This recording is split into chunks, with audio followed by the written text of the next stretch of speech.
എല്ലാവർക്കും ഞങ്ങളുടെ പുതിയൊരു വീഡിയോയിലേക്ക് സ്വാഗതം. ഇന്ന് ഞാൻ വന്നിരിക്കുന്നത് ഏത്തപ്പഴവും അരിപ്പൊടിയും ഉപയോഗിച്ചുണ്ടാക്കുന്ന ഒരു ഇടിയപ്പത്തിൻ്റെ റെസിപ്പിയുമായിട്ടാണ്. അപ്പോൾ ഞങ്ങളുടെ ഈ ചാനൽ ആദ്യമായിട്ടാണ് കാണുന്നതെങ്കിൽ സബ്സ്ക്രൈബ് ചെയ്യാൻ മറക്കരുത്. വീഡിയോ ഇഷ്ടമായാൽ ലൈക്ക് ചെയ്യുക, ഷെയർ ചെയ്യുക. കൂടാതെ നിങ്ങളുടെ അഭിപ്രായങ്ങൾ കമൻ്റായും ഞങ്ങളെ അറിയിക്കുക.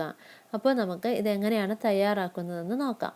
അതിനായി ഞാനിവിടെ 2 കപ്പ് അരിപ്പൊടി എടുത്തിട്ടുണ്ട്. ഇത് ഞാൻ കടയിൽ നിന്ന് വാങ്ങിക്കുന്ന പാക്കറ്റായിട്ട് വാങ്ങിച്ചതാണ്.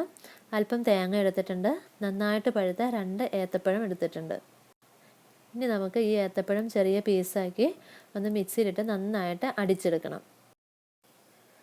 അതിനു വേണ്ടി ഞാൻ പഴം ഇവിടെ ചെറിയ പീസാക്കി വെച്ചിട്ടുണ്ട്. ഇനി നമുക്ക് മിക്സിയുടെ ജാറിലേക്ക് ഇട്ട് കൊടുക്കാം. ഞാൻ ചെറിയ ജാറാണ് എടുത്തിരിക്കുന്നത്. നന്നായിട്ട് തന്നെ അടിച്ചെടുക്കണം മിക്സിക്കകത്തിട്ട്.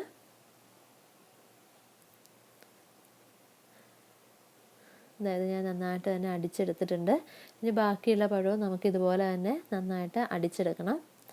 നമ്മൾ വേറെ വെള്ളമൊന്നും ഇനി ഇതിൻ്റെ അകത്തേക്ക് ആഡ് ചെയ്യത്തില്ല. ഇനി നേരെ പൊടിയിട്ട് നമ്മൾ കുഴച്ചെടുക്കുകയാണ് ചെയ്യുന്നത്. ഇപ്പം ഞാൻ പഴം മുഴുവനും അടിച്ചെടുത്തിട്ടുണ്ട്. ഇനി ഇതിലേക്ക് നമുക്ക് പൊടി അല്പാൽപമായിട്ട് ഇട്ട് കൊടുക്കണം. എന്നിട്ട് നന്നായിട്ട് കൈ വെച്ച് തന്നെ കുഴച്ചെടുക്കണം. ഇനി ഈ സമയത്ത് നമുക്ക് ആവശ്യത്തിന് ഉപ്പ് കൂടി ഇട്ട് കൊടുത്ത് വേണം ഇളക്കിയെടുക്കാൻ വേണ്ടിയിട്ട്. ഞാൻ ബാക്കി പൊടി കൂടി ഇട്ട് കൊടുത്തിട്ടുണ്ട്. എന്നിട്ട് നന്നായിട്ട് ഇളക്കിയെടുക്കുക. ഞാനിപ്പോൾ എടുത്ത പൊടി മുഴുവനും ഇട്ട് കൊടുത്തിട്ടുണ്ട്. ഇനി നമ്മുടെ പഴത്തിൻ്റെ പഴുപ്പനുസരിച്ചും അതിൻ്റെ വലിപ്പമനുസരിച്ചും ഒക്കെ അരിപ്പൊടി കൂട്ടിയും കുറഞ്ഞും ഒക്കെ വരാം.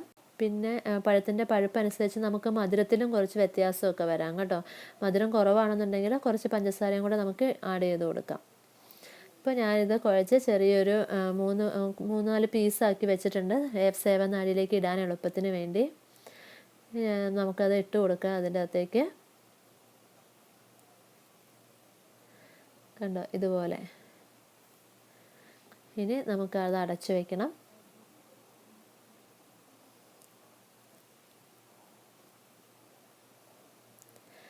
ഞാനിവിടെ ഇടിയപ്പ തട്ടെടുത്തിട്ടുണ്ട്. അതിലേക്ക് കുറച്ച് തേങ്ങ നേരത്തെ ഇട്ട് വെച്ചിട്ടുണ്ട്. ഇനി ഇതിലേക്ക് നമ്മുടെ സേവനാഴിയിൽ നിന്ന് ഇതിലേക്ക് ഇട്ട് കൊടുക്കുക.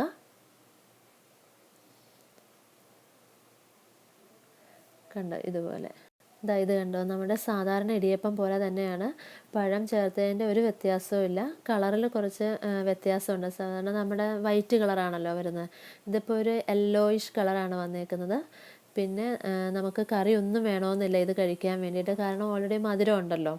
അതുകൊണ്ട് കറി ഇല്ലാതെ വളരെ പെട്ടെന്ന് ഉണ്ടാക്കിയെടുക്കാൻ പറ്റുന്ന ഒരു ബ്രേക്ക്ഫാസ്റ്റാണിത്. നമ്മളിപ്പോൾ മൊത്തം ഇട്ടു. ഇനി മുകളിൽ കുറച്ച് തേങ്ങ ഇട്ട് കൊടുക്കുക. അതിനുശേഷം ഞാനിവിടെ അപ്പച്ചമ്പിൽ വെള്ളം എടുത്ത് വെച്ചിട്ടുണ്ട്. അപ്പോൾ അത് തിളച്ചിട്ടുണ്ട് വെള്ളം. ഇനി നമ്മളിതിലേക്ക് വെച്ച് കൊടുക്കണം. ഇനി മൂടി വെച്ച് നന്നായിട്ട് വേവിക്കുക. ഞാനിപ്പോൾ ഹൈ ഫ്ലെയിമിലാണ് വെച്ചേക്കുന്നത്. നമുക്കിനി ഒന്ന് തുറന്ന് നോക്കാം. ഏകദേശം ഒരു 10-20 മിനിറ്റ് വേവിച്ചിട്ടുണ്ട്.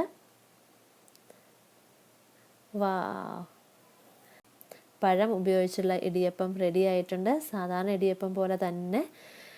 ഇതിൻ്റെ കളറ് കണ്ടോ, ഒരു യെല്ലോ കളർ. കാണാൻ നല്ല ഭംഗിയില്ലേ, കണ്ടോ. അപ്പം ഇങ്ങനെയാണ് നമ്മുടെ ഇടിയപ്പം റെഡിയാക്കി എടുക്കുന്നത്, പഴം ഉപയോഗിച്ചുള്ള ഇടിയപ്പം. അപ്പോൾ എല്ലാവരും ഒന്ന് ട്രൈ ചെയ്ത് നോക്കുക. നിങ്ങളുടെ ഫീഡ്ബാക്ക് ഞങ്ങളെ അറിയിക്കുക. അപ്പോൾ അടുത്തൊരു വീഡിയോയിലൂടെ നമുക്ക് വീണ്ടും കാണാം. അതുവരെ ഓക്കെ, ബൈ, താങ്ക് യു.